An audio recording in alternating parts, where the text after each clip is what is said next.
This space was downloaded via spacesdown.com. Visit to download your spaces today.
All righty. Hello, everybody, and welcome to the Revival of America podcast. For those of you that don't know me, many of you do already, I am the owner and the host of the Revival of America.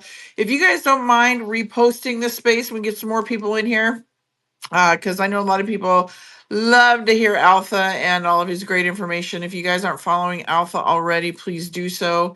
We had a great space in here last night with Rubber Duck. Check that out. A lot of great informative information as well. I do believe Rubber Duck will be coming on here as a more consistent guest, if you will, like Alpha once every 2 months. Just kidding. I'm trying to get him on here a little bit more, but we know Alpha's busy. He's got like 1,000 different shows. Like, I don't know, how do you keep them all? What is what? So, but anyway, I want to welcome you guys all here to this podcast. And as you know, I don't do a lot of spaces over here. I do a lot of my stuff over on Telegram, but we are being listened to in over 100 countries, everybody. So if you don't catch me here, you can catch me. I'm going to read them off to you real quickly where you can catch me, or if you want to send the replay to somebody because you find the information is helpful and it might help somebody you're trying to wake up a little bit. Please follow the podcast host on the podcasts at iHeartRadio, Spotify, Anchor, Apple, Google, Breaker, Pocket Cast, Riverside, Podbean, Amazon Music. The social medias are Jenny Jareed, Facebook at Jenny underscore or Jareed, at Jenny underscore Jareed right here on X, at J Jareed Rumble, at J Jareed True Social, at J Jareed Instagram, The Revival of America on Telegram, and then of course YouTube is The Revival of America. So with that, everybody, I want to welcome you all here, and we'll welcome Mr. Bicep Alpha Warrior to the stage. What's up, my friend?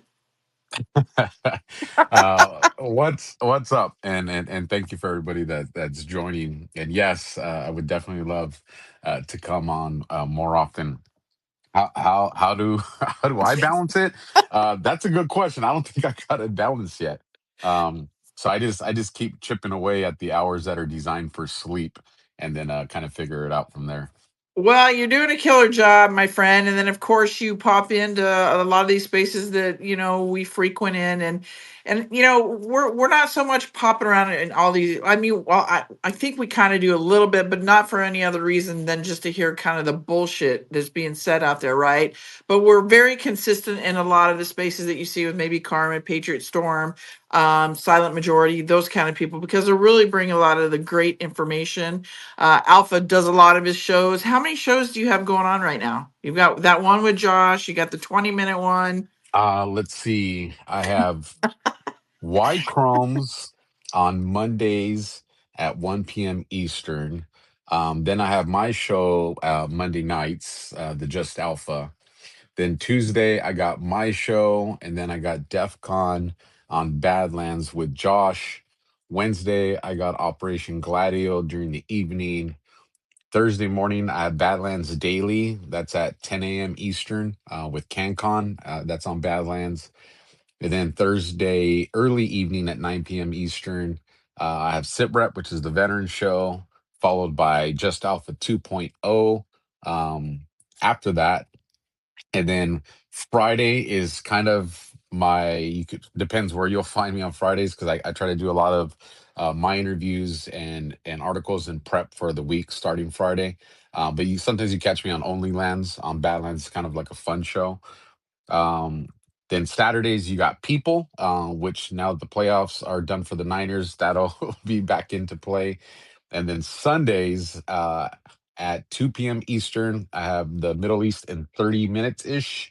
That's with Ghost Space to Patrick Henry, and that's covering all the events that kind of happen in the Middle East or events tied to the Middle East. And that's also a live show. That's a phenomenal show if people haven't caught it. And then Sunday night to end the week, I have Q After Hours on Badlands with Josh and Brad and myself. Damn, you're solid full time on this. I'm proud of you. Damn, you have more than I thought you did. That's crazy. Where It, do you talk it about the same stuff on all the shows? um a little bit. I try not to. I mean, some topics, especially if it's a solo show, then I don't. I kind of keep them to their individual themes. On some of the other shows, we'll talk about them just because there's either myself and someone else or myself and two other people. So I'll bring those back up just so we can get different perspectives and kind of build off of each other. but I try to keep all these shows to kind of their own themes. But there is some content that kind of bleeds over from show to show.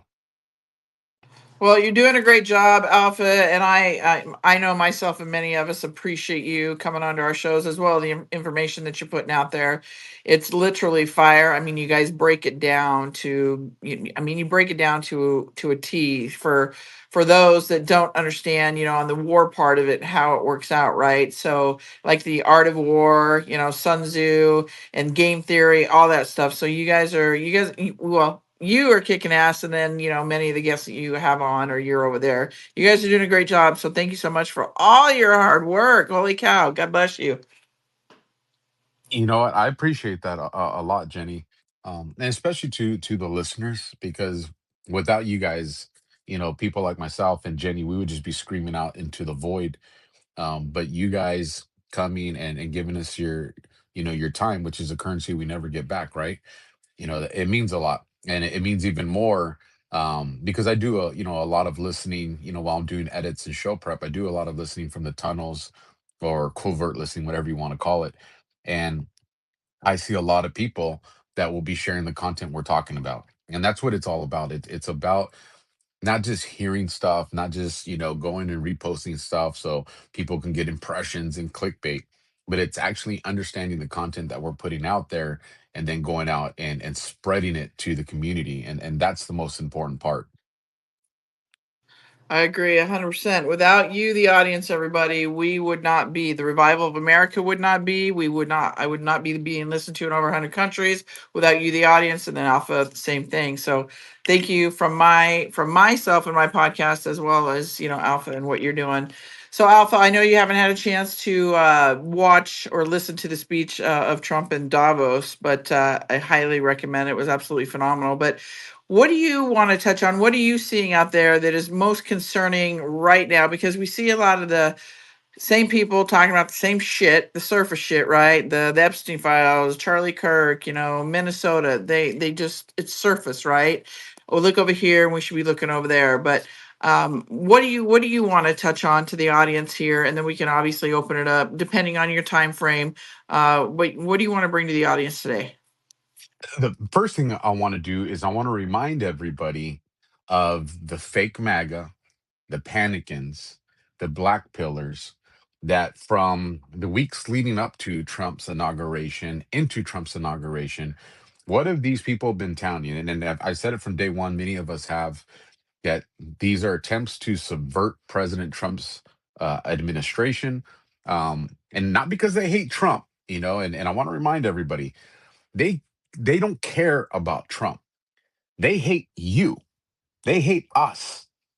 Trump is in the way of that. And that's why they are so aggressively always trying to attack this man, because he's what stands between us and tyranny. And they understand that. And so to bring it to the Panicans, FAGA, the Black Pillars, what did they tell you? Houthis was going to lead to a huge war in the Middle East.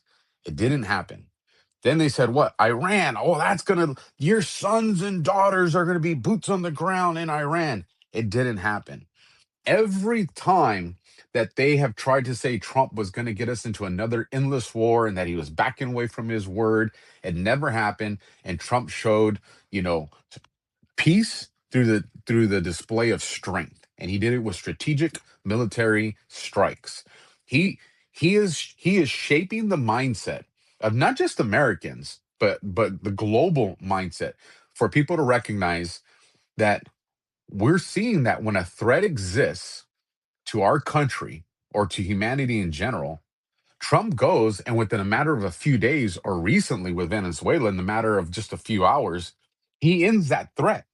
There is no endless wars. We're not losing troops. We're not having to go and put billions of dollars into the military industrial complex. He's showing that we can go in and we can go out and accomplish the mission. And what he's doing is he's reorganizing our thought process of thinking that anytime something happens, we have to deploy the entire military, we have to commit to a 10 or 20-year war. He's showing that no, we don't have to solve problems like that, which then makes us ask the question, well, then why were we doing that? And it's these asking of questions that get us to start recognizing the war hawks that exist in both parties. It gets us to recognize the military industrial complex. It gets us to recognize these lobbyists. And when people start to recognize that, then you start to see the picture of what's going on. Because ultimately, this is the question everybody has. What the hell is going on? Everybody's lying. Alt media has been invaded by rebranded mainstream media. Citizen journalists have been infiltrated by operatives that work for NGOs and intelligence agencies or other nation states. So if there's all this lying and deceit, misinformation and disinformation that has plagued all the information sources, what the hell's going on? Well, what Trump has done, and I know a lot of people aren't fans of certain things, but if you go back, and I'm setting this up, Jenny, just so people understand where we're at, especially if there's, first time listener. Of course. If you go back to Trump's first presidency going into 2016, what was the first thing that he attacked? It was mainstream media. Fake news, fake news, fake news. And if you look at the way Trump deployed that, if you look at the way Trump orchestrated it, it lines up with psychological warfare. He delegitimized what has always been the authority of truth, facts, and information. He delegitimized that. Now, when that happens, that creates a vacuum because now when people lose confidence in that, then where do people turn to?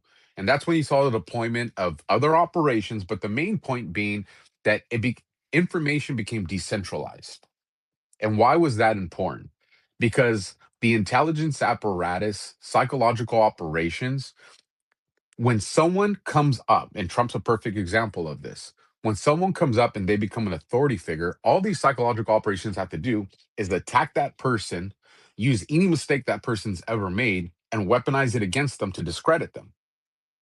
Well, when you decentralize information, you can't do that. It's too vast, it's too big, because now information and truth is not attached to a person, it's attached to itself and whoever finds it.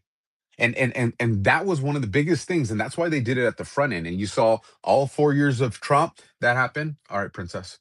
And then you saw even through Biden's administration, people were becoming independent media, independent journalists. It was this rise. And why? Because the most important thing that's going on right now is perception.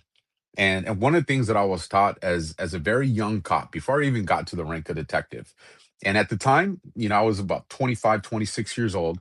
I didn't quite understand it. And as I matured through my career, and definitely now in this movement, I've come to understand it. But a sergeant told me this, Jenny. He goes, perception is more powerful than truth. And I remember, coming from my high horse of no morals and ethics, nothing's more powerful than truth. But what I've understood over the years is perception is more powerful than truth in the moment.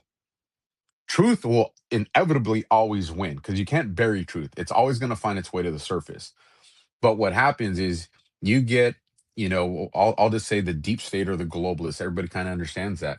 What they try to do is if you can destroy the communities through perception warfare, then by the time truth does surface, those communities don't have the resources, the power, the money, anything to do anything about it. So it's like, yeah, everybody knows the truth, but now we're already enslaved.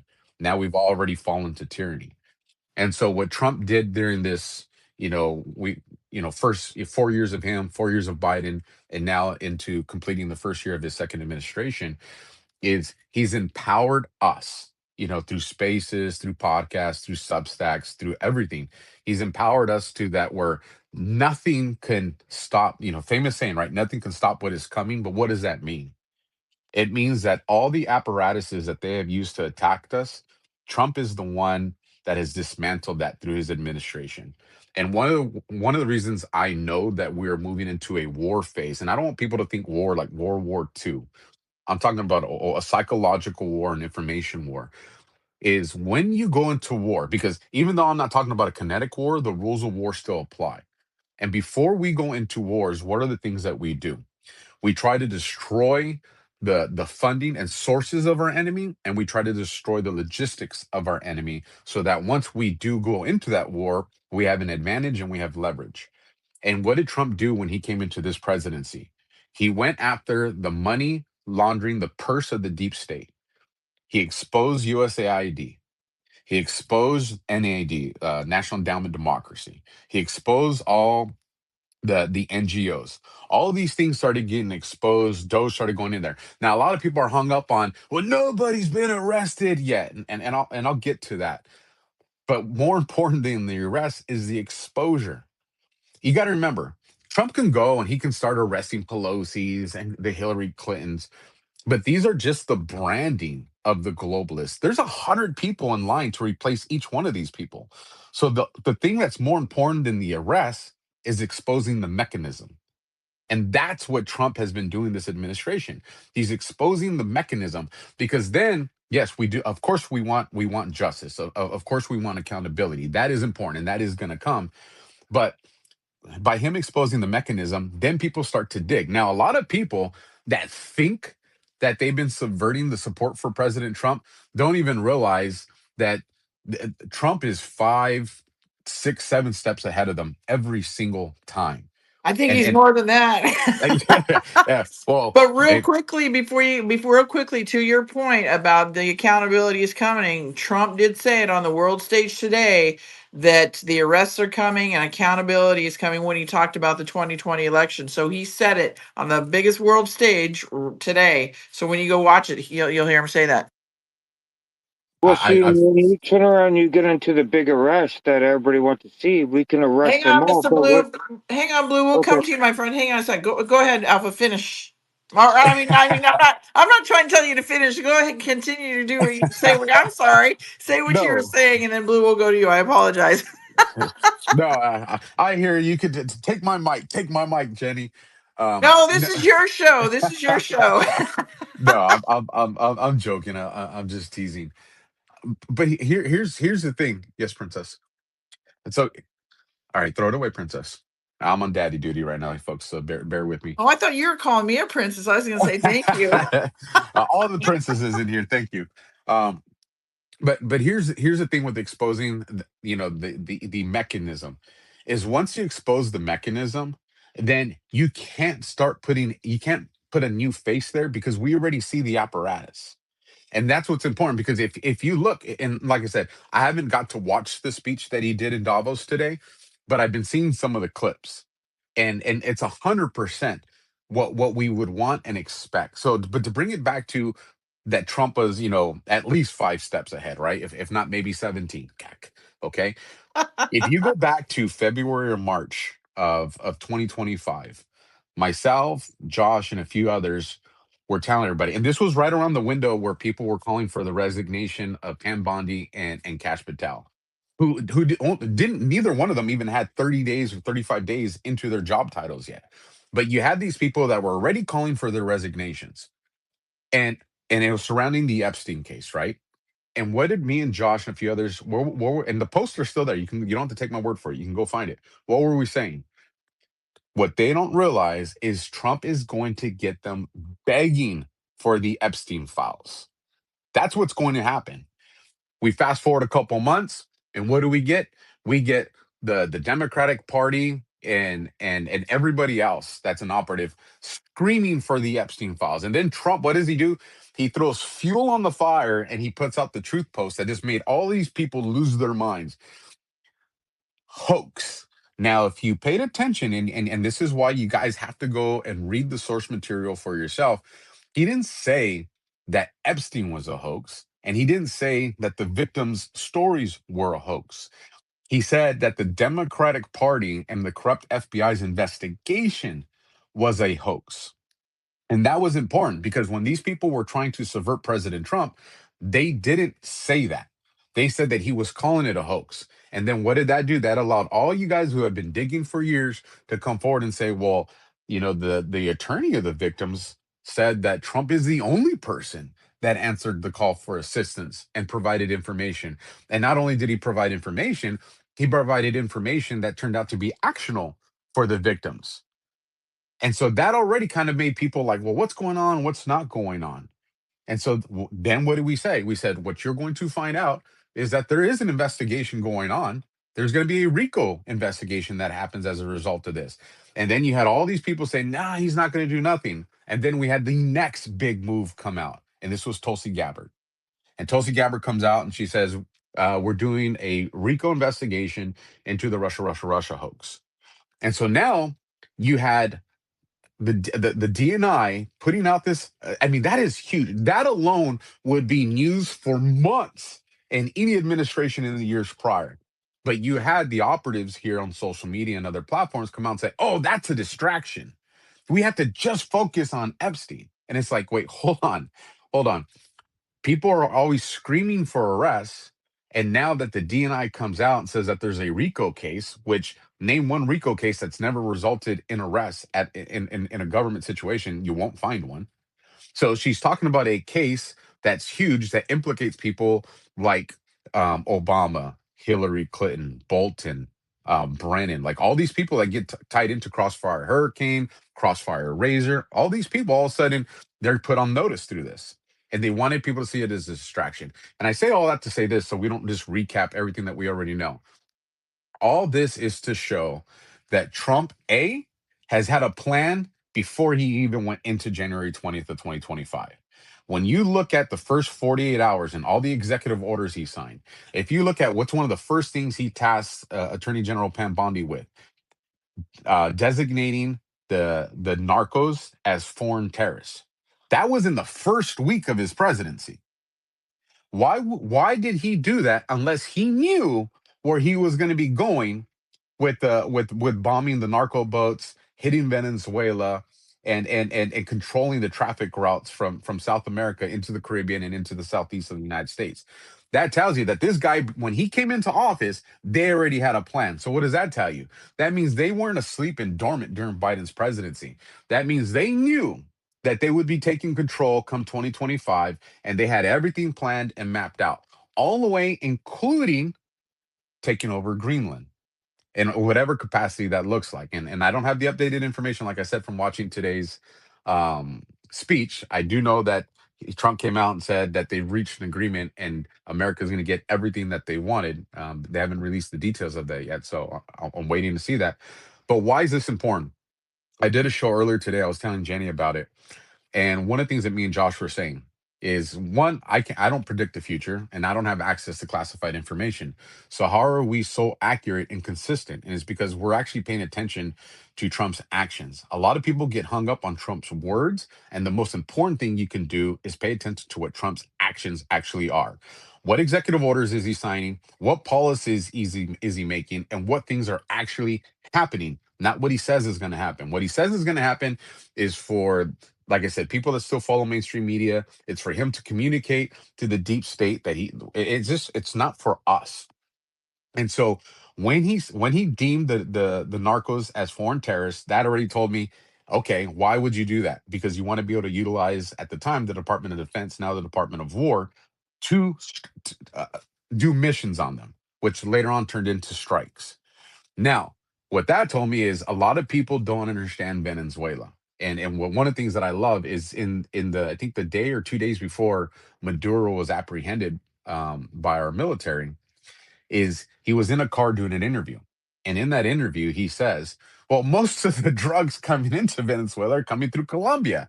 In the world of gangs, which is what I work, that's called snitching, right? Like, that's a huge no-no. And when you have the leader of a nation that's the hub in South America where all this comes through, then this starts to paint a picture.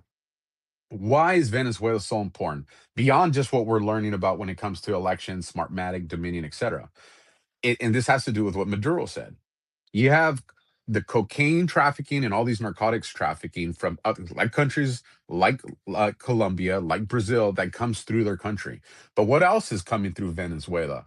This is the money laundering hub for the deep state in the Western Hemisphere.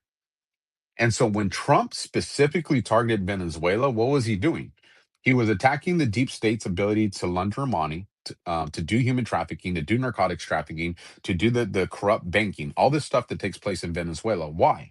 Because he had just put out the strategy um, of America looking at the Western Hemisphere.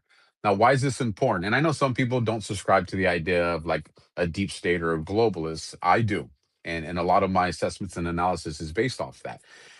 You have the deep state that has a central hub of command in the Western Hemisphere, as well as in Europe, as well as in the Middle East, as well as Southeast Asia, the Asia area. And if you want to take down the globalist infrastructure, the bankers, the military industrial, all this, you have to regain control of all those hubs.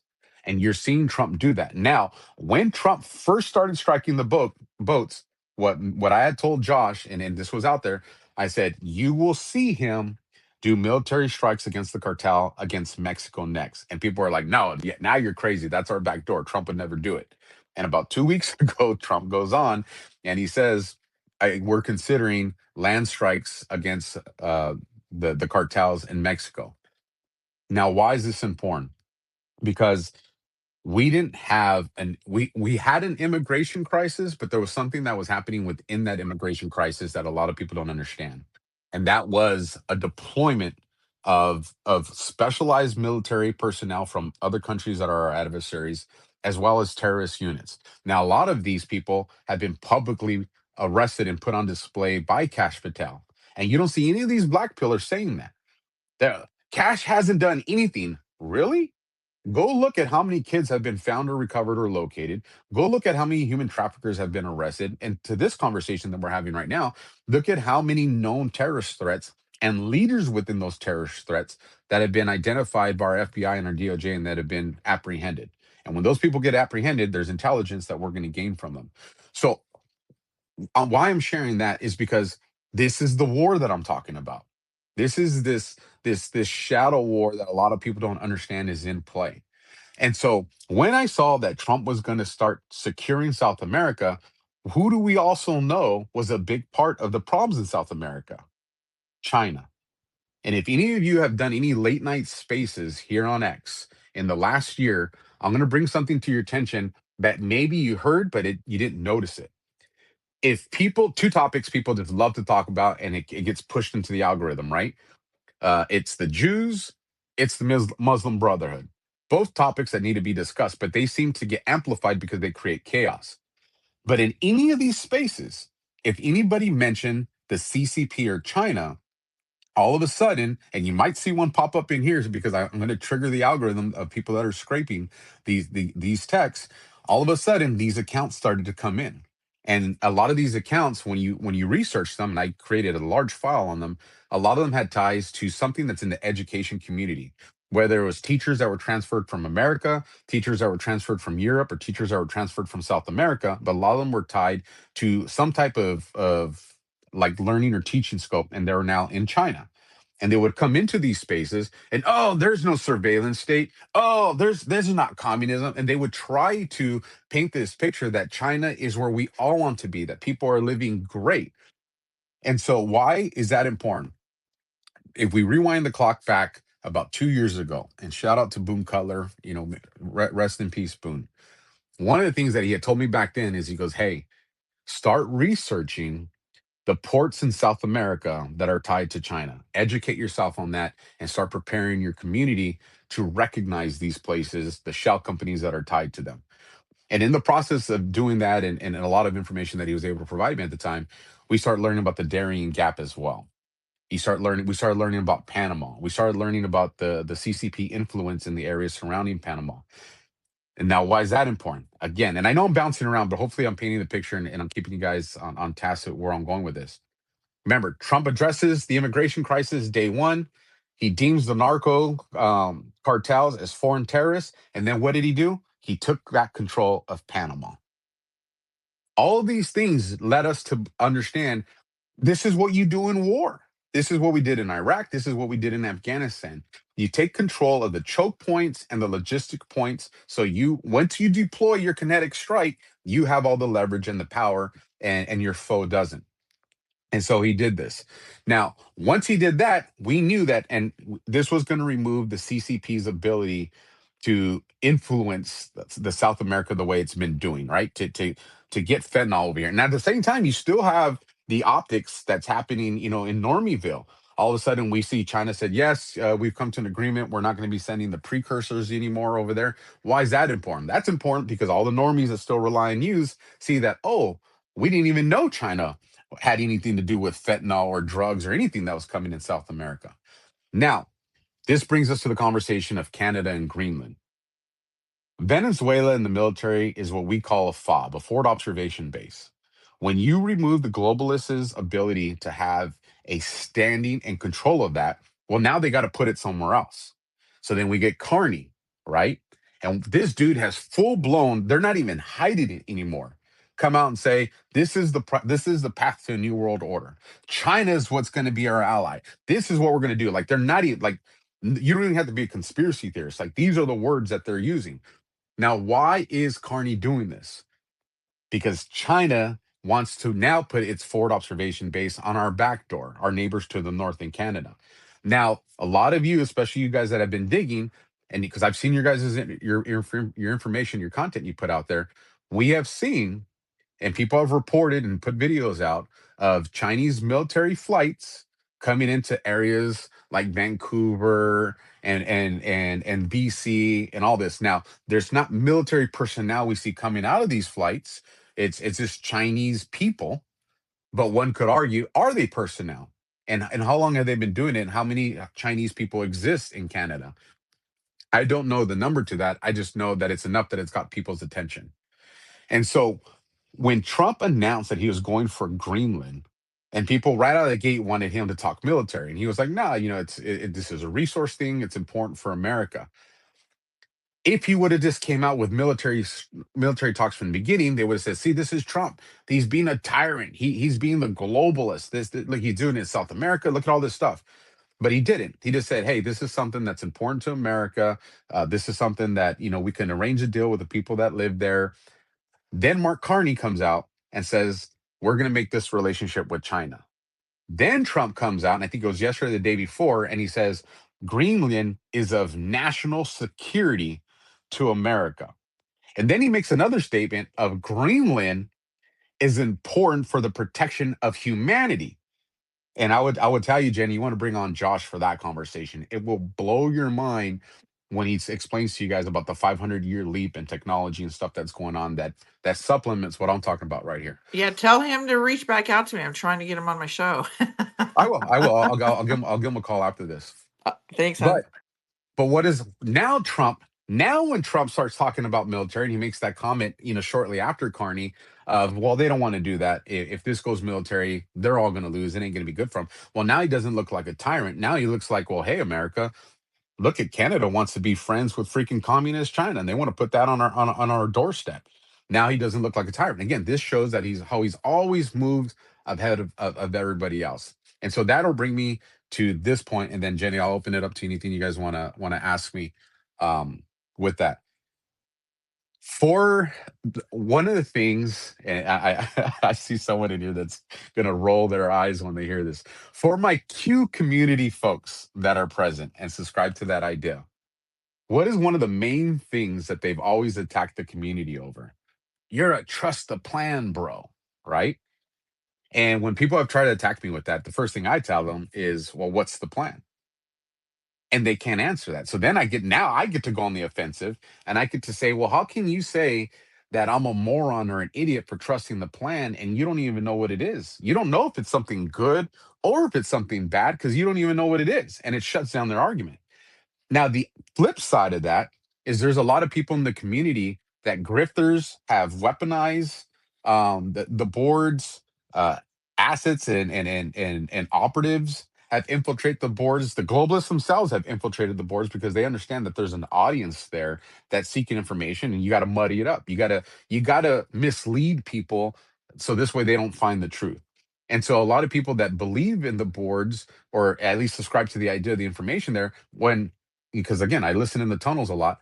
When I see them confronted with the plan, they don't know how to articulate what it is because they don't really understand it either. And so, why is this important? If we go back to when I started this conversation, I said, what was one of the first things that President Trump did? He delegitimized and he removed the authority from the mainstream media. This is coming full circle, I promise, Jenny. And what did I say happened when he You're did good. that? He created a vacuum. Now, if you don't have an apparatus in place to replace that vacuum of power, then you just open it up to be replaced by anything else in any other bad optics. So we go back into 2017, all of a sudden, while the mainstream media is being delegitimized, this thing known as Q surfaces. Now, what was the purpose of it? It was to create mini detectives.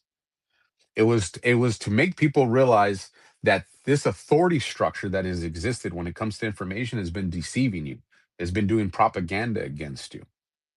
And it made people start asking the right questions. One of the things that people don't go, and and it's in the boards, it straight tells you the purpose of this was to get you to ask the right questions. It was never to get people to just sit on the couch and be like, well, other people are doing the work, and the knight in shining armor on a white horse is going to come and save us. That was never ever the expectation or the intentions. That mindset and that narrative came from the bad people that infiltrated the board to create that narrative. And that's why you hear some grifters and operatives out there that post that. But again, the purpose was to decentralize information and truth. And that's where we're at right now. So I did a Substack. Some of you guys have seen it. It's not probably, it is the biggest Substack I've ever written. It's a little over 22,000 words. It's a little book. And it's called What is the Plan? And it's a phase by phase analysis from everything that we've kind of gone through, to kind of where we're at right now, to my analysis and assessment of what's coming. And it's my breakdown of kind of partially what the boards were intended for, but it's through the lens of kind of my skill set. It's an analytical model from military and law enforcement, detective, operational planning, human behavior, like my lived experience plugged into making it make sense. And what I will say, Jenny, is that if you guys invest the time, it'll probably take you a few days to read it. If you invest the time to read it, I promise you, I promise you, you will be ahead of 90% of the world population when it comes to what is actually going on right now. And when I wrote it for two audiences. I wrote it for the skeptic, so you don't have to subscribe to the idea of Q. You don't even have to believe in it. I provided information with receipts. So it's designed for the skeptic, but I also wrote it for the person that supports the plan, where you can actually understand what it is that you believe in. A lot of people will believe in it because of discernment. It feels right, whether it's spiritual knowledge, friends, trending, whatever. If you read it, you're actually going to be able to be like, oh, this is why I've been so confident in this. This is why it makes sense to me.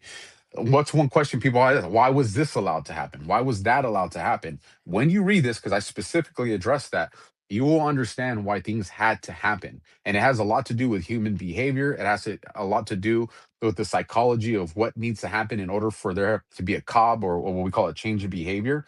You'll understand all this. And why is that important, especially now?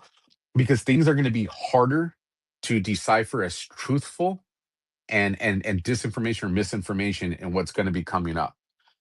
A lot of people are trying to scare you right now, and oh my god, we're going to lose the midterms. They're full of shit. Now, with that, I'm not by any means saying drop your guard. You still got to recruit people to vote. You still got to show up to the vote. We got to do our part. But you're going to see a massive, massive win when it comes to President Trump, the Republicans, and MAGA. And you're going to see a massive influence of our type of people entering that government. And here's one of the indicators of that. I think it was about 3 weeks ago, maybe a little longer. Everybody panicked because I think there was like, what, 44 GOP members that were not going to run for the House. And they're like, oh my God, see, this is it. This is it. We're losing it. But if people would have just took a breath and looked into it a little bit, you would have discovered something. With the exception of one, all these people that were no longer going to be running for the House were now all going to be running for governorships and senators. And why is that important? Because that's where Trump wants to position these people, because he's going to need that type of leverage for what's coming after midterms, which, hint, spoiler alert, is going to involve China. That is where we are going with this. That is all the positioning that you're seeing that we're going through right now is because Trump is positioning us for the biggest fight humanity is going to see. And that is going to end with what's coming with China, with the CCP. Now, with that, people be like, "What? But Alpha, I've heard you out there on podcasts where you said she's not a bad guy. She's not a bad guy. She is part of a sovereign alliance. This includes Putin. People that we've been told are allies are not our allies. People that we've been told are our enemies are not our enemies. That doesn't mean, well, then, Alpha, that makes no sense because you just said we're going to be into a war with China. Yes, because China also has a deep state.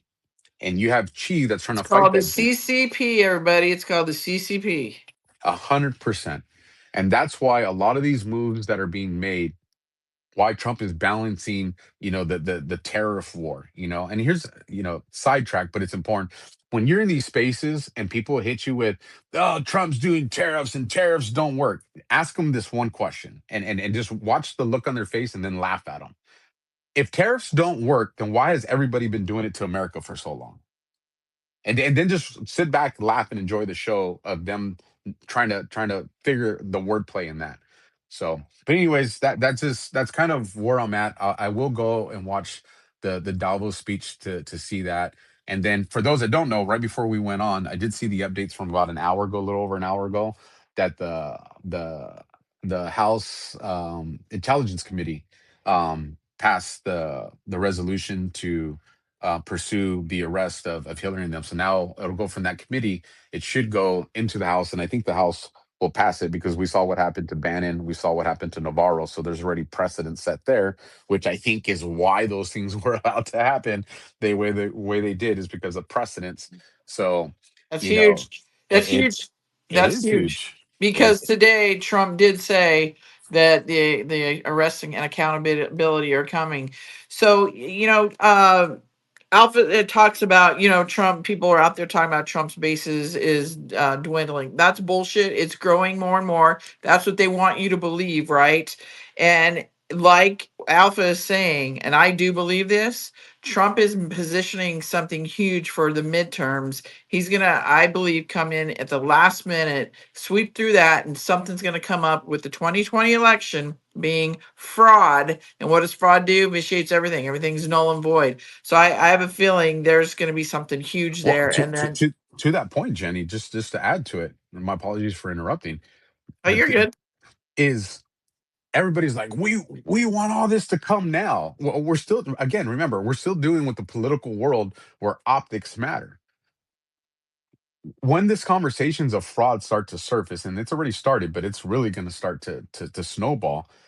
That's going to destroy the Democratic Party going into midterms. Why would you jump the gun and pull the trigger early when you can use that to weaponize against them? Here's what have we've always heard the Democrats talking about as we get into approaching elections. How much money they're raising. How much money they're raising. Have you heard a peep of the Democratic Party talk about funds that they've raised so far? Zero.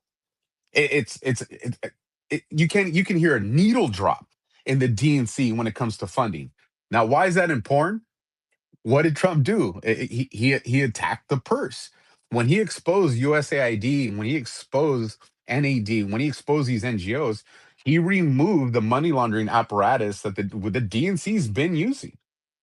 And so that's a big deal because if you look at how much money Trump has raised, it's like what, like 1.6 or 1.8 billion. Like it's insane how much money that's been raised through all the different parties that are there. And on top of that, you have Elon a couple days ago has said he's gonna be donating in the Kentucky race, and we know there's a big deal going on with that. I know a lot of you guys are fans of Massey. I'm not, but Alpha Massey's only received $0 from APAC. Yeah, now go tell me about the money that and protection he's had from the CCP and look into those organizations. But again, people don't want to have those conversations. But yes, you see the purse of the Democratic Party just being destroyed right now. It's emptying out. They have to shake it to get a penny out.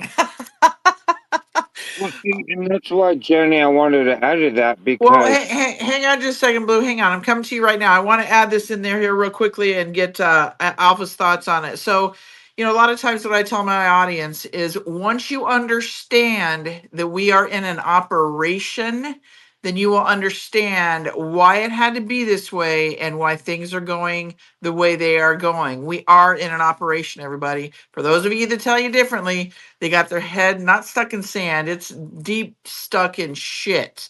And I just had to say that. Go ahead, Alpha. Do you want to respond to that? And then go ahead, Blue. Go ahead, Alpha. Is he there? All right, Blue, go ahead. Well, Hi, see, and Carmen. that's why I was trying to touch on Arabella and the blue slips, because we can turn around and we can get rid of a lot of the corruption that is going on in each state, but we can't because of the blue slips. When we talk about why is What's those blue there slips? and Arabella, Blue. Explain to people. People Yeah. don't understand maybe what blue slips are. What are the blue So slips? yeah, exactly. okay, So real quickly, Blue, to your point about the blue slips, I was thinking about you. Pam Bondi has been coming out and talking about the blue slips. So yeah, talk yeah. explain that so they So okay, understand. so the blue slips are basically Trump. He wants to get rid of the sleeper cells. We want to call it immigration. We want to call it this and that. We want to call it all corruption. We want to see mass arrest. I don't care if they go into a black box, Alpha. They could be in a black box, but we cannot do This space was downloaded via spacesdown.com. Visit to download your spaces today. mass arrest, and we cannot do anything else until we get rid of the blue slips. Blue slips mean that when they want to appoint, if we go and vote, like me and you, Alpha, or me and you, Carmen, we want to vote these judges out. We want to vote these attorneys out. Well, I got bad news for you, Carmen and Jenny. We can't vote them out because there's blue slips. And the blue slips means that there's a certain point T.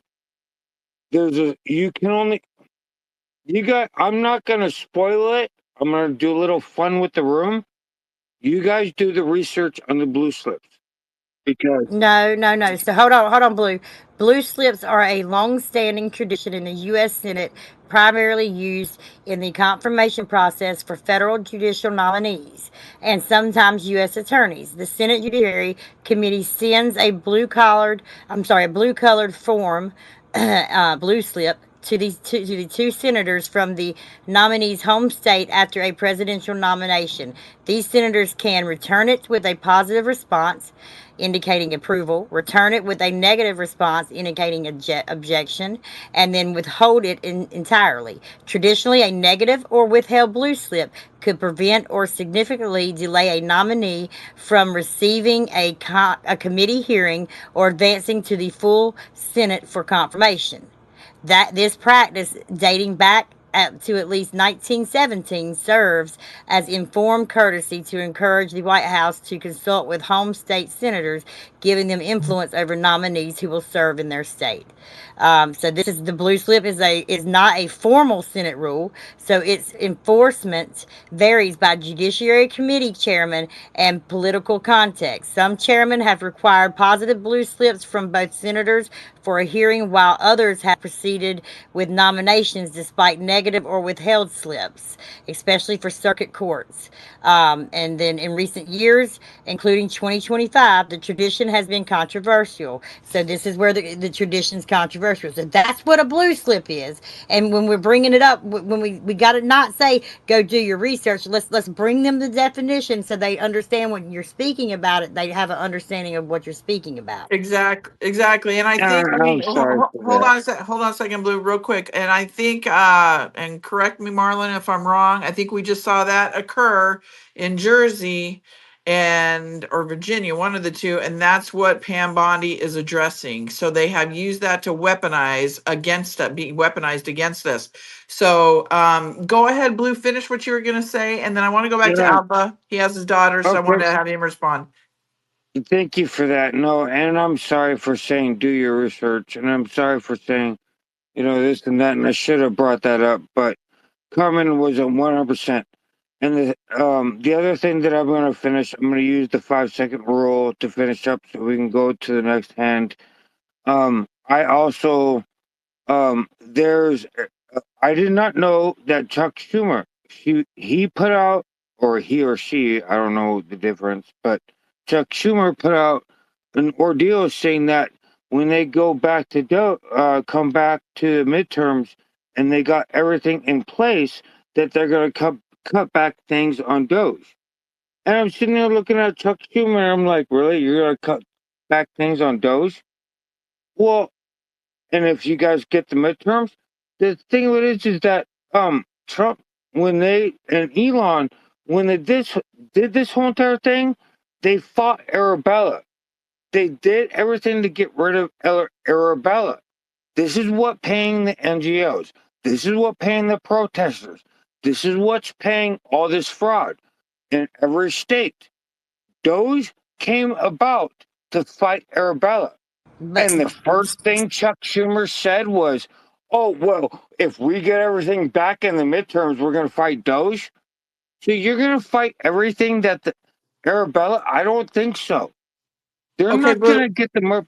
I'm sorry. Hang. Go ahead. No, I'm no, no. sorry. I'm sorry. You're good. I just want to. You're kind of going all over the place, but I want to just make sure get back with Alpha because I want to make sure that he can comment on some of this stuff. So, Alpha, are you there? Yeah, I'm right here. Okay. So, did you hear the comment? And then you can respond to Blue if you have anything to respond, and then we'll go to Marlon. But did you hear my comment about the operation? Once people realize we're in an operation, they'll understand why things had to be this way and took so long. Absolutely. If things are happening but people don't realize the purpose of it, then it just seems like noise. And so and there's different people at different tiers. Of course, the community of people here that look beyond the headlines, you're going to have, and this is why Trump is the master of multi-speak, right?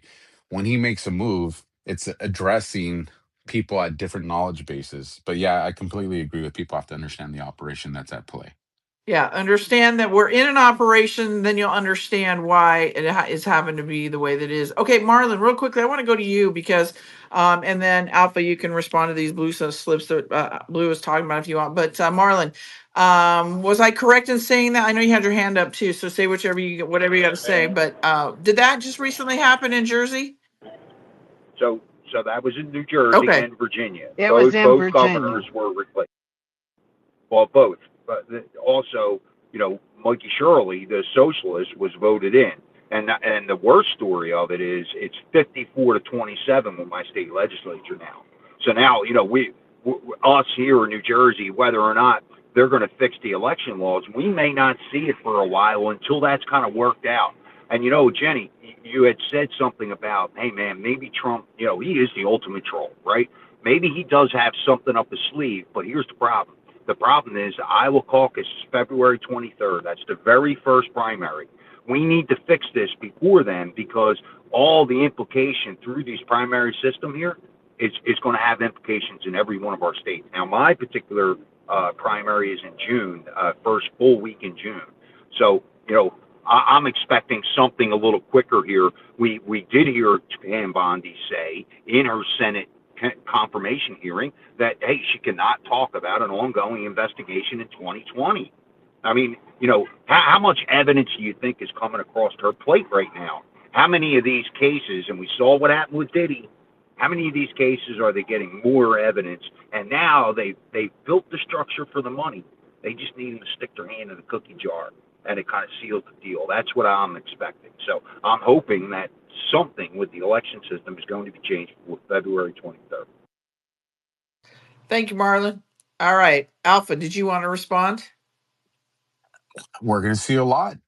When you look at the days following Maduro's apprehension, the 2020 election started to resurface again, and all that stuff's being investigated. So what we're going to see over the course of the next few months is going to be an acceleration when it comes to these investigations. And so uh, I definitely don't see a panic button. We got to keep working. Local action has a national influence. You all know who says that. Um, Somebody created something. I'll be sharing it later if I have their permission. I think it's absolutely phenomenal. I think it's a great tool moving into the midterms. But I would tell everybody, obviously, we know Tulsi Gabbard's working. Obviously, we know Trump's confidence level when it comes to midterms and investigations is something that he's speaking about publicly. So we're going to see these things. And just because certain people might take primaries doesn't mean that an investigation that's coming underway doesn't reveal or expose them in the future. And then all of a sudden people are arrested and they can't participate anyways anymore. Because remember, what does fraud do? Vitiates everything. Everything becomes null and void. Go ahead, Deborah. Hey, I just came up to tell you it's the eastern part of Virginia. It's Tim Kaine and Mark Warner that were fighting her to block Lindsay Halligan. And the same thing's going on with Alina Haba in New Jersey, but it's the biggest issue that's been mainly in the news in the fight has been about Eastern Virginia, Jenny. So I was just letting you know that. Thank you. Appreciate you, mamas. All You're right. welcome, darling. Thank you, mama. All right. Blue, go ahead. Your hand's up. Yeah, I'm just trying to think like, okay, we can vote these judges out. We can once the judges go, we can do local action. It just mind boggles me that Chuck Schumer he went out on video and said that, oh yeah, if we get everything back, we're gonna cut Doge. You're gonna cut Arabella. That's why Doge is there. So we can vote the judges out and we can get the right people in, right? And the right attorneys in. So that way we can actually do arrest. I mean, a lot of people want to see arrest and everything, but what is that going to solve? We have to go after the money, right? Alpha, or I mean, or Carmen. I mean, have we got this year. We got 2026. First, Blue, hold on. So first, people don't listen. You're using words like Arabella, right? And people that are listening are going, "What is Arabella?" Arabella Advisors, commonly spelled with two L's, if people want to know, was a Washington D.C. based for profit um, philanthropic consulting firm founded in 2005. It specialized in advising progressive donors and managing a vast network of nonprofit funds that channel billions of dollars to the left leaning causes, advocacy groups, and political activities. So, I want to get that. It's very important when we come up and we're speaking that we give examples or we give information on what we're speaking about when we're saying names like Arabella. That's just not commonly thrown out there, and blue slips, because we need to be able to give our audience the information, empower them with that information and knowledge, right? So now I'll let Alpha, since he's our guest, so precious, to respond about the about the I love that Arabella. guy.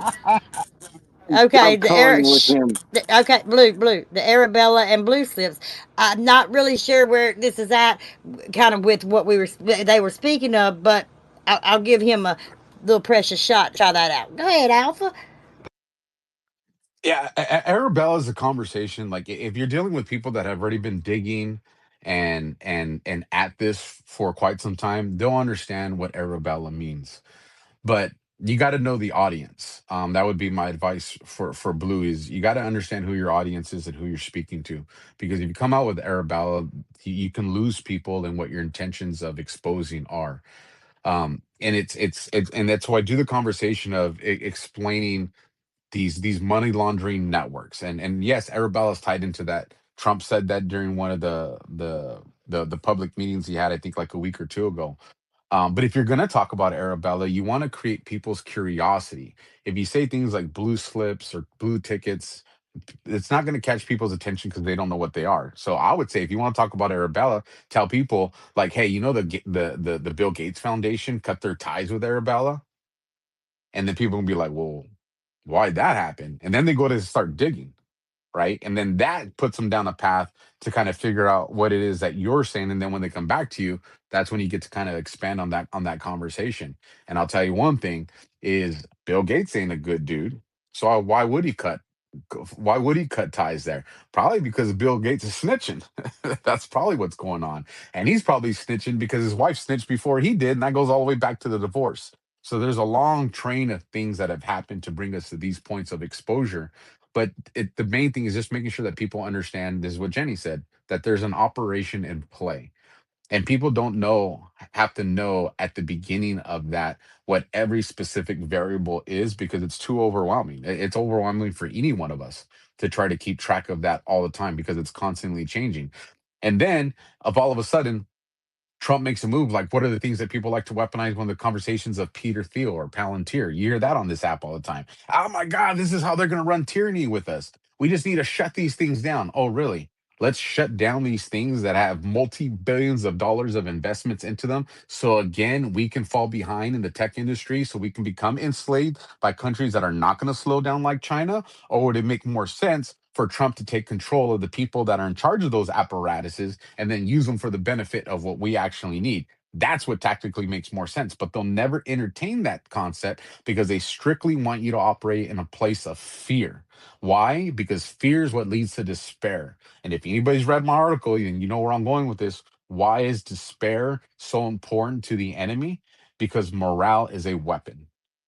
And when you can affect people's morale, and you do that through despair, you can control a society, and you can lead them to where they walk into their own traps of enslavement. We saw this with you guys. You guys remember this one, the toilet paper logistics? What do you think that was? That was a measurement of where society was, how quick you can get people to react, how fast you make it to something that's fear based. And that was just toilet paper. Literally, if you run out of toilet paper, take a shower, wash your ass, right? But literally, it created so much fear and so much panic that you had people carrying 2 grocery carts full of toilet paper. Now, They well timed, well timed. Shout out to my boy out there. But now imagine if that was milk or meat or ugh. medicine or gasoline. They did that a couple decades ago. And all that is, it's to create, it's again, it's cognitive warfare, it's perception. It's, control through chaos. And what Trump is doing is, he, again, I know it sounds like a broken record, he delegitimized the places that have always orchestrated power, and he's decentralized everything. Whether people recognize it or not, he's decentralized everything. And that was one of the most powerful things that he can do, because once something is decentralized, you cannot shut down that storyline. It's impossible. Better preach. Thank you, Alpha.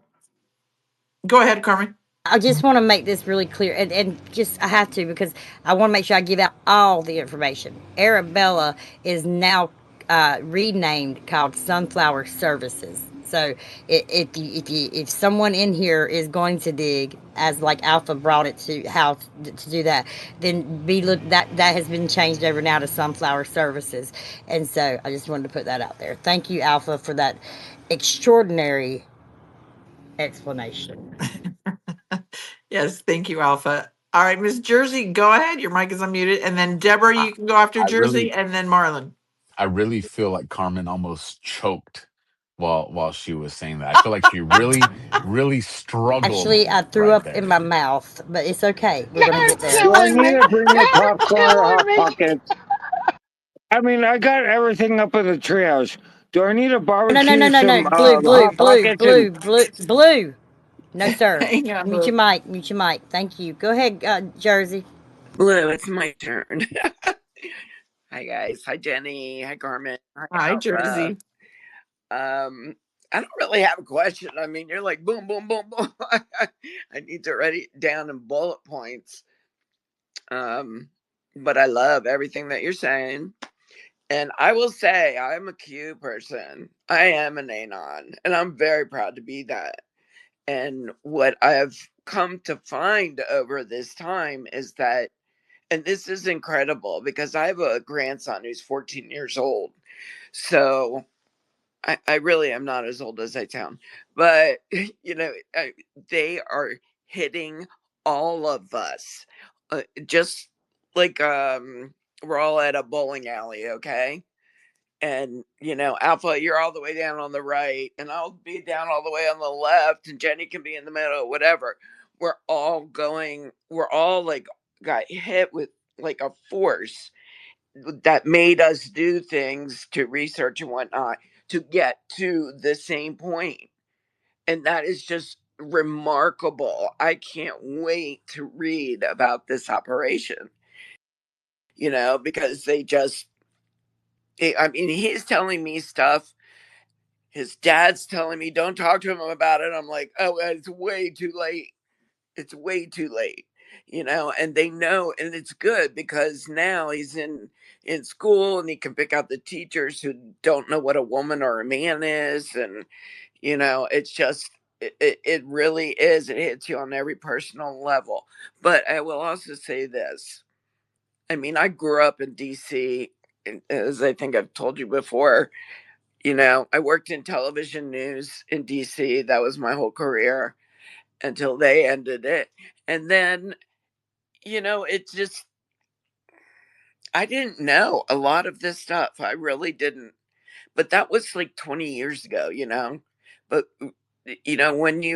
I would suggest that people do look up Q.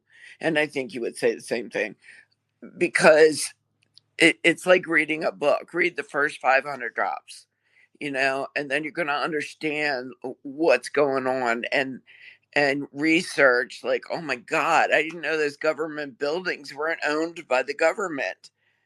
They're owned by congressmen's wives. It's crazy. Everything we've been lied to about so much. So anyway, I just wanted to say that to stick up for my cuteness. Thank you, Jersey. Real quickly, I want to check in on you, Alpha. How you doing on time, sweetie? We can roll another 15 minutes. I can hang around with that. Awesome, cool. Go ahead, Deborah. Your mic's unmuted. Oh, Lord. I'm trying to remember that it's not 4 o'clock in the morning and us in a space, but y'all are making it very, very difficult. And I have sleep deprivation from playing with you kids till It's all Carmen's fault, damn it. look, Jenny, I haven't slept since yesterday. Okay, so I'm sleep deprived. But Girl. yes, because I was like, screw it, I'm just staying up because I got to get my schedule right. For the last week, we have been working on nonprofits, NGOs, and solving the problems of the world. And I just have been up playing with these kids, you kids, every night. So tonight I'm sleeping. But what I wanted to do, since we are talking about facts and solidify Alpha's point, where people are talking about, oh, we're going to lose the midterms and Trump's losing support. Caroline Levitt came out yesterday with Trump has jumped 8 points, that he is at 90% approval now for everybody that's stressing and worrying about where Trump is. So I am going to give breaking news right now in this space, and we are going to really screw with some people's head, and we need to make it start trending. I vote for Trump to be king. And you heard it first here, people. Let's re-vote Trump into office again and make him king and blow their mind up, because he is working for the American people. Go Trump 2080. Yes. I love it, Deborah. Thank you for that. I love it.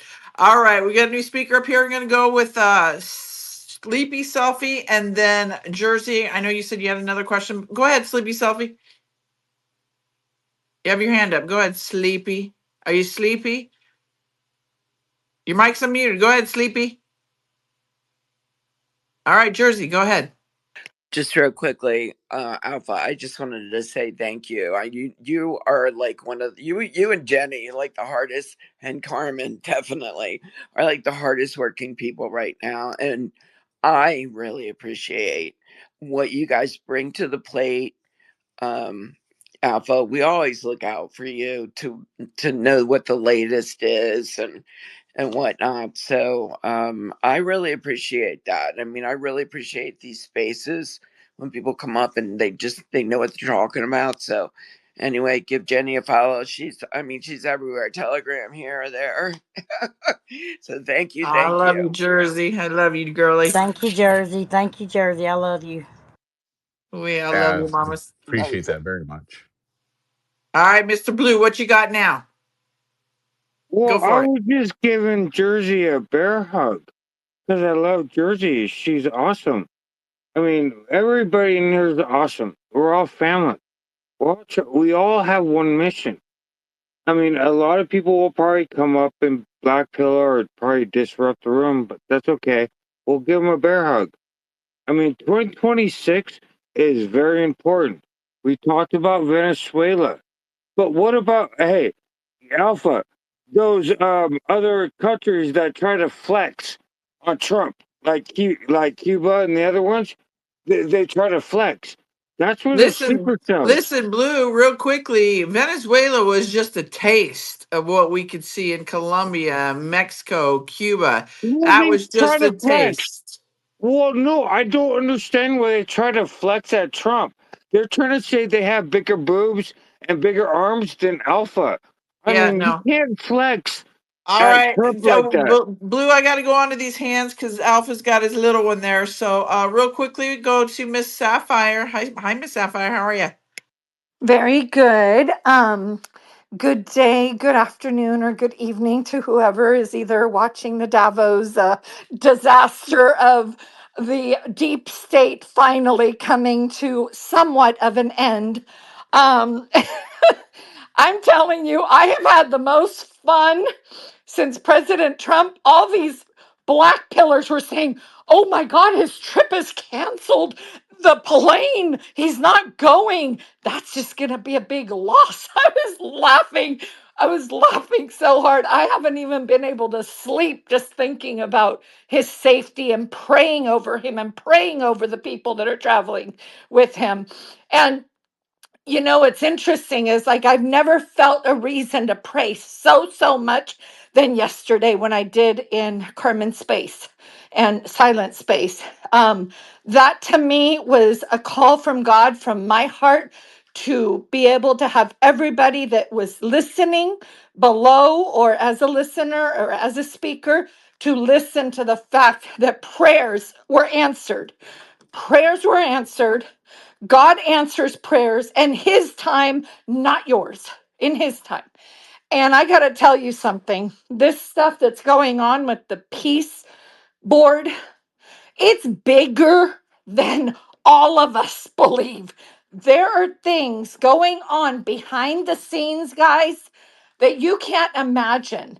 I mean, for the people that are coming on to this peace board, and I don't know if you guys know, but also Netanyahu, I'm assuming Israel is also invited for all of those people. Oh, Israel's not going to be involved. It's not going to be. No, it's not always going to be Netanyahu in office, guys. Israel is important because of the technology they have on us here in these United States of America. And so when I see black pillars just say this, that, it's the government of Israel, the problem, not the people. It's the people in Gaza that we love, not their Hamas government. It's the people of Ukraine we love, not the Ukraine deep state.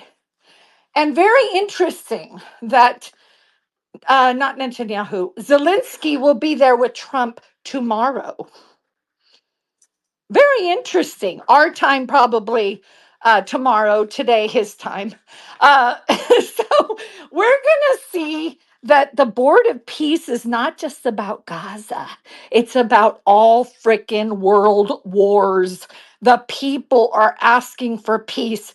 President Trump is the board chairman. He was voted in by the UN Security Council on 11/17, guys. Think of 17. He was voted in as the chairman until his death.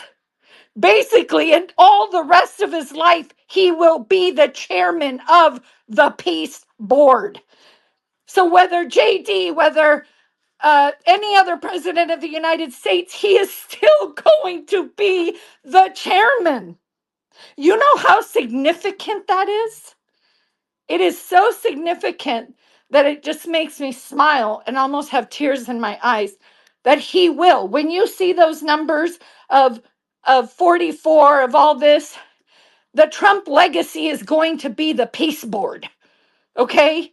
It's going to be the peace board. He's not only going to get the Nobel Peace Prize at some point, he's going to get the peace president of the world. And what's really, really interesting is if you look at what's going on, again, Blue Slip King is Grassley, okay? So interesting.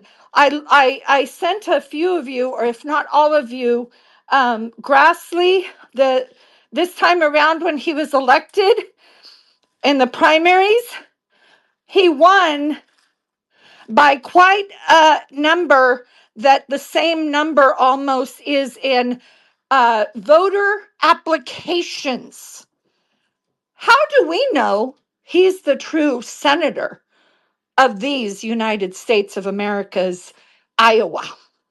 How do we know? And why has President Trump chosen Iowa specifically for the 250th celebration at the fairgrounds, where was his first primary in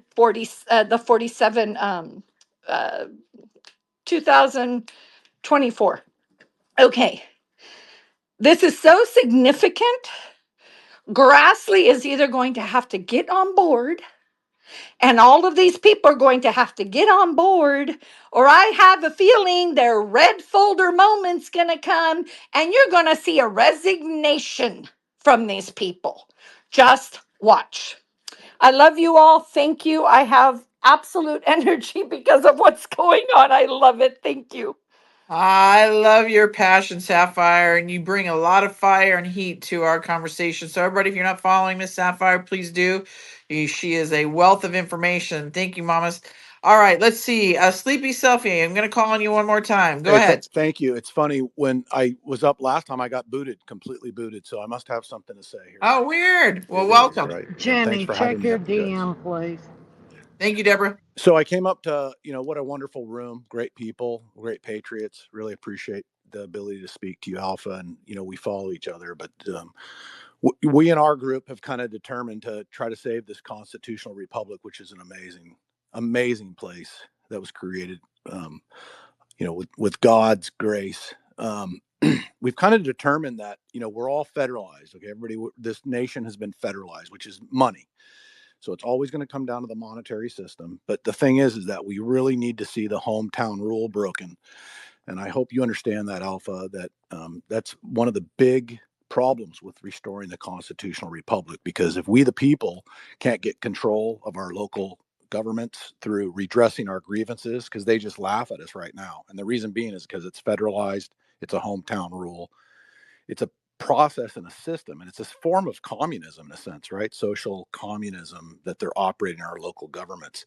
And I really hope that everybody can understand this and get to it, because we need President Trump to step up and break that hometown rule. And it may come as of February 1st, because he's cutting off a lot of the money to these sanctuary counties and cities and states, which can help break down that hometown rule, which he did break in DC, right?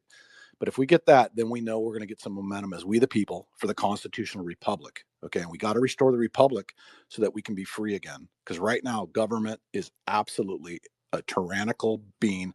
I'm pushing the limits in different areas, and it is coming down on me like nobody's business. So I know for a fact that this is a communist state. It's a communist country, and we need to break this down that way too. And it's all money. Everybody knows it's money. But that's just my little point for you, Alpha, to spread around and get on board with breaking this hometown. If we see that, then we're on path to getting the constitutional republic back.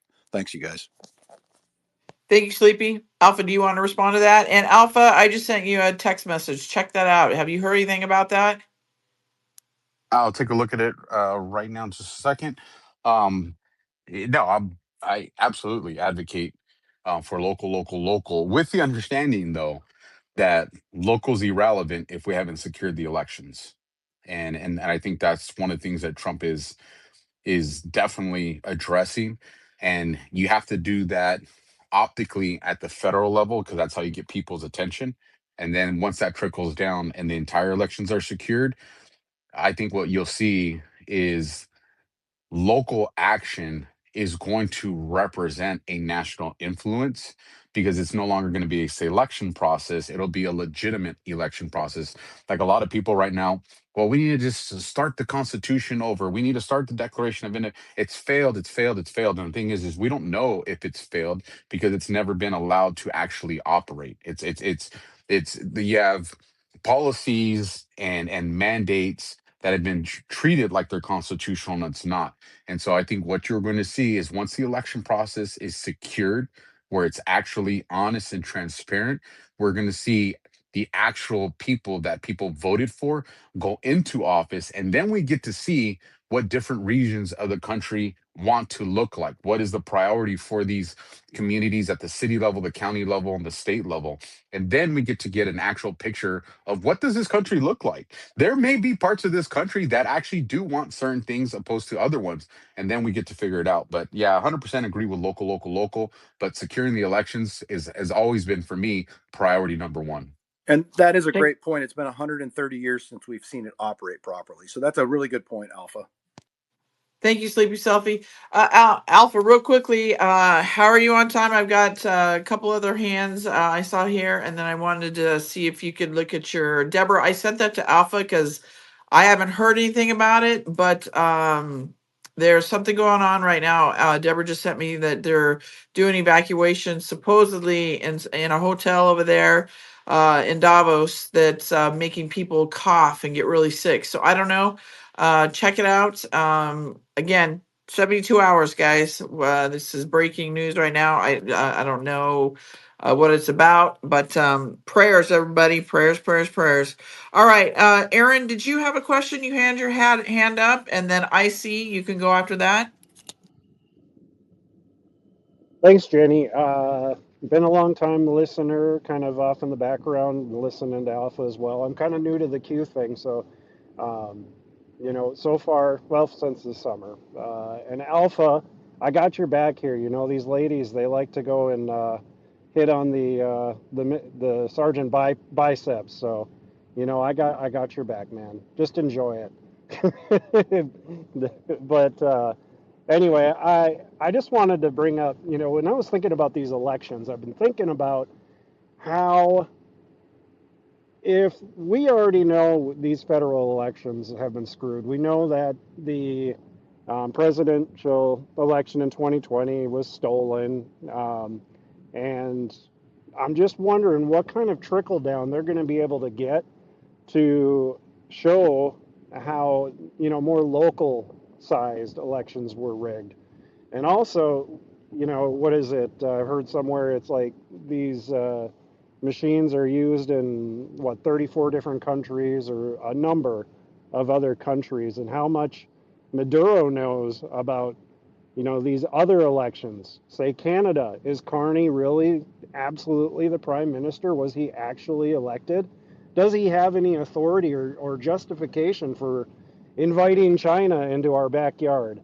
Uh, and this is something I want people to kind of think about a little bit, because we may see a larger ripple effect from our elections here and this information going out to the rest of the world. And as far as the Q boards are concerned, you guys, if you're curious, get on qag.news, qagg.news, and just look at it. Start at post 0 and start reading. It's helped me to understand kind of the direction that we're going. It gives us an idea, and it taught me a whole lot more about the government that I had no idea about before, and how these things have been used and manipulated to pass an agenda against our will. Because when do you remember a president that actually listened to the people and did what he said he was going to do in his campaign? I mean, Never. It's been a hot minute. Yeah. So, y'all, he's setting the precedent for us going forward. He set the example that we are now going to expect this from our other elected officials. And boy, oh boy, there's going to be hell if they try to pull that crap in the future. But thanks for the time, you Thank guys. you, Aaron. Thank you for being here. And yes, everybody, we're finding that a lot of this stuff that we've researched for so long is coming to fruition, everybody. And that board that so many of us talk about is actually coming to fruition and proving itself to be real and authentic. So, okay, all right, Alpha, do you want to say anything, or you want me to go on the next question? Yeah, I'll take one question. Then after that, I do got to run. Okay, Uh, and then were you able to read that what I sent you? I did look at the post. Okay. I haven't heard nothing, and none of my contacts have reached out to me. So other than what Gunther put out there, I haven't seen anything about it. So everybody, if you see this post that's going around from Gunther Engel, whatever it is, I can't Engel something. It's talking about these evacuations happening. Just kind of sit back, wait and see. 72 hours, we'll see what happens. Jenny, it was a fire. I already looked. Oh, Yeah, thank you, it was a Sapphire. fire. Okay. Okay, thank you. There you go, Deborah. All right, I see your mic is unmuted. Go ahead. Hey, Jenny, Carmen, Hello. Alpha, everybody. So just a couple of things. Alpha, thank you so much for when you speak about all these things, you clarify everything and you make things very bite-sized pieces for people to understand.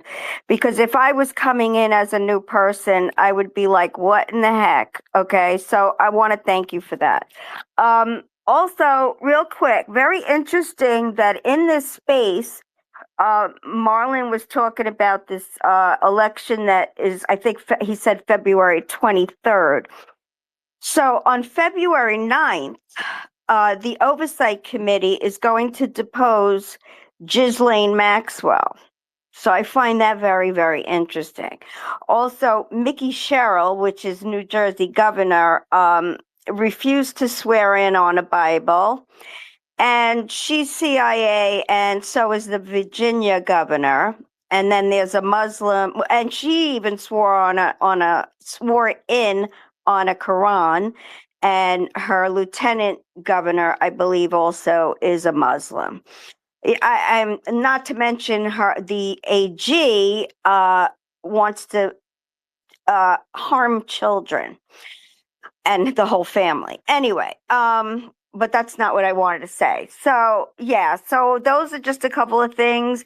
Then also the House is supposed to vote on holding Bill and Hillary in contempt next week, I believe they said. So let's hope that happens. I mean, all these things are coming together, right? I mean, you could just see it. It's just like so much information. It's like standing in front of a fire hydrant and they just open the whole thing and you just getting gushes of information. It's crazy, but it's awesome. And President Trump also, I think it was, I don't know if it was yesterday that he was speaking and he mentioned, oh, I know what it was. Cara Castronova, who works for Lindell TV, asked him a very interesting question. And she was awesome. She is awesome. Matter of fact, she was running for Senate in New York against Gillibrand, who was a swamp rat. And they really used lawfare against her. But anyway, that's besides the point. So she asked President Trump about the elections and about, Maduro and all this stuff. I don't remember the specific word she used, but basically, you know how he talks, right? Well, what he did say is we learned some stuff. That is what he said. Yep, I heard So, that. He did. Yep. So it's all coming together. And today he said that arrests are coming. Yep. We Yeah. spoke about that. Yep. Yeah. So it's all coming together. It's just amazing to see all this happen. And yeah, I was going to mention about that.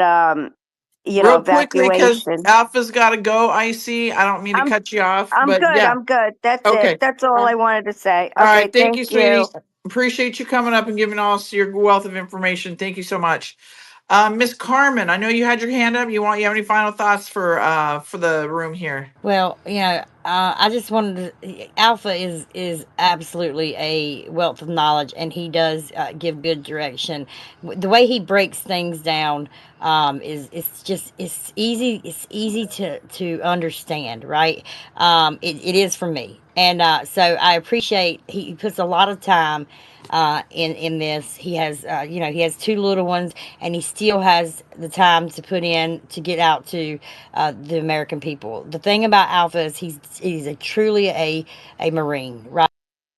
That was first and foremost, and then he went and served his community as an officer, and then he comes on here as a digital warrior, and he is just that. He is a warrior, and so he has some great shows that he puts together on Rumble. I think everyone should give him a follow and go over there to Rumble. If you're not on there, sign up and go find Alpha on there. I mean, phenomenal programs. He teams up with people. He does some by himself, but anytime Alpha brings it, he brings it, man. And I got to give you your flowers, although it makes me a little nauseous. But I got to give you my flowers because They're probably dead flowers, Alpha. they are black. They are black, but they are flowers. Jenny. Hey, better than no flowers. You know what I mean? But and he just an inspiration. And thank you, Alpha, for since 2020. I've been watching. I've been learning, and that's because of you, people like you. And I love you. I think that you are a phenomenal guy at times and a wonderful father. I do know that. And so we have to acknowledge that, right? That you put that time with your children. It's awesome. So thank you for everything you do for this nation. You've been doing it for many years, and you truly hold your oath very serious and to heart. So we appreciate you. Love you.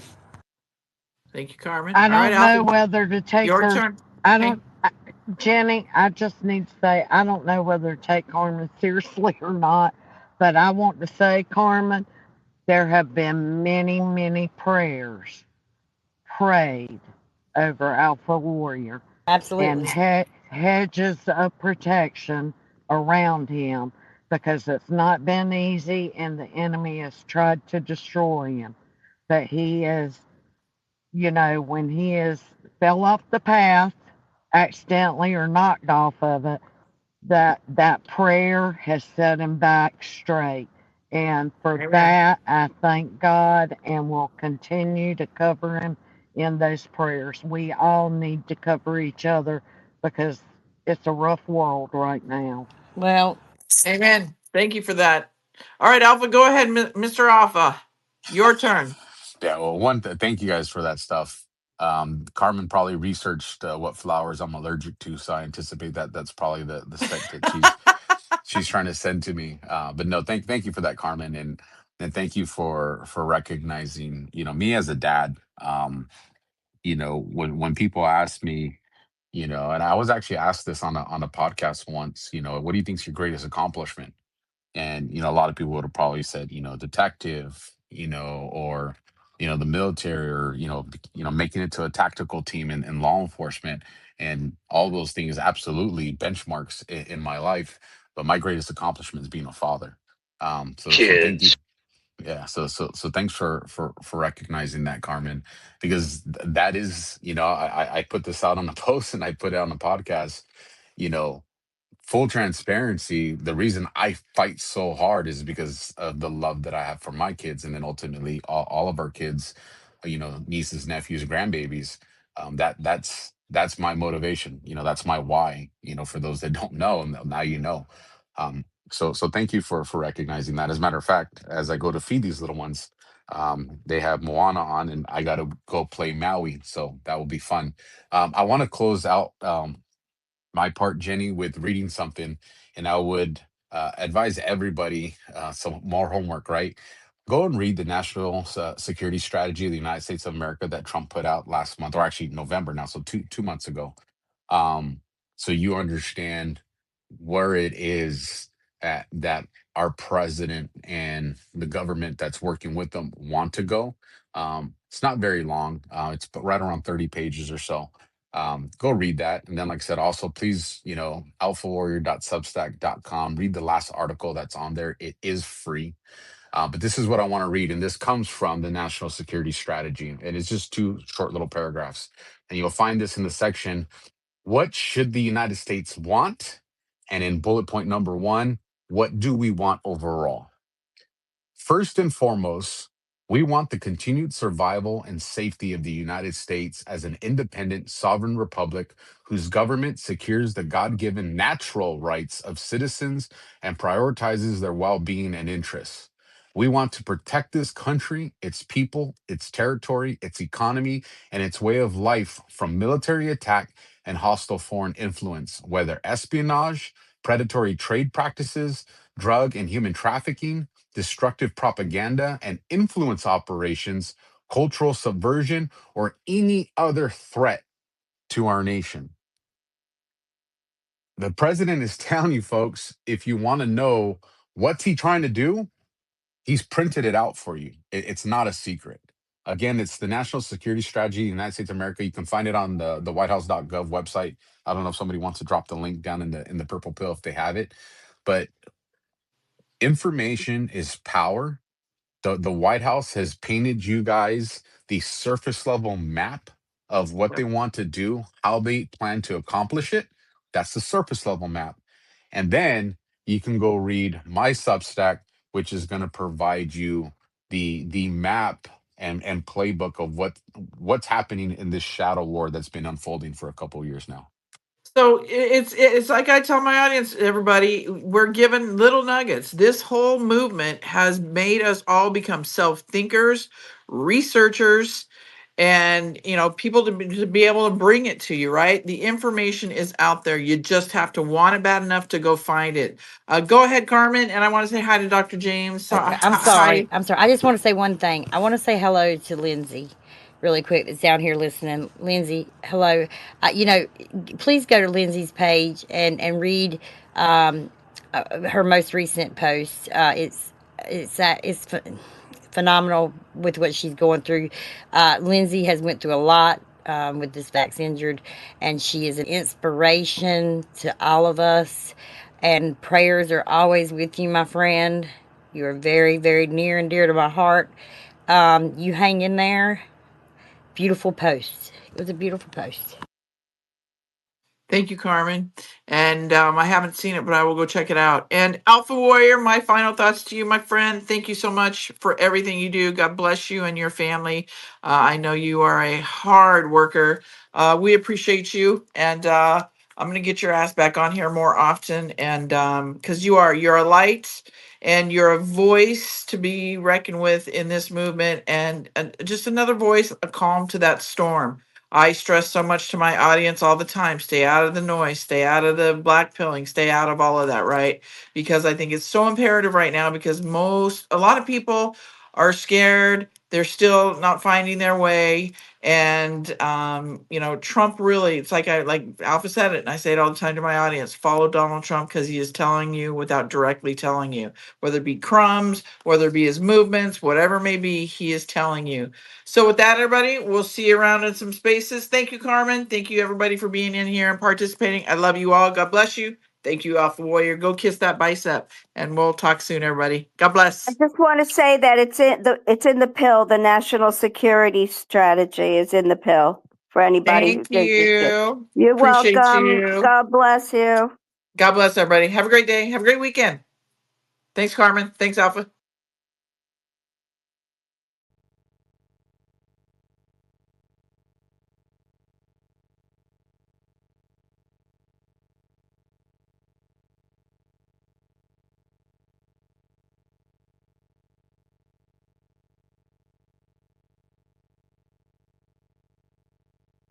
This space was downloaded via spacesdown.com. Visit to download your spaces today.